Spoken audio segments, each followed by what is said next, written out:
বুঝলি অয়ন, প্রতি বছরে যে লাখ লাখ টাকা খরচে তামুক লাগাচ্ছে, তা আল্লাহ ব্যবসায় বরকত দিচ্ছে নাকি? চল এবার একটা কাজ করি, প্রথমবার তামুক বিক্রি করে দিয়ে মসজিদে ইফতারি দিই।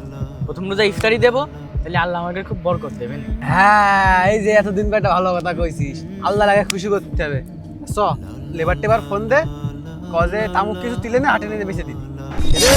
লাভলো তোরা দুই ভাই দেখিতে তামুক বেচে হজে যাওয়ার চিন্তা ভাবনা কত করে ফেল কি তামুক বেচে ইফতারি দিবি মসজিদে? আরে হ ভাই, বুঝতে পারেন না, আল্লাহ একটু খুশি করার দরকার, তো আল্লাহ খুশি না করলি ব্যবসায় বরকত দিচ্ছে না। তোরা তো দেখি চুরি করে কুরবানি দেওয়ার মতন কাজ করতেছিস, কর ভালোই হবে না। কে ভাই তোমার আম কথা বলছো কি জন্যি? যে জিনিস আল্লাহ তাআলা হারাম করে রেখেছে তুমি সেই জিনিসই দান করতেছো, তোমার ব্যবসায় কি করে বরকত হবে? এই জিনিস তো আগে থেকেই হারাম, এই কাজ বাদ দাও। সারা মাঠে কেউ তামুক লাগায় না, তোমরা দুই ভাই মিলে প্রতি বছর পুরো মাঠ ভরে ফেলে দাও। এই কাজ ঠিক করো তোমরা?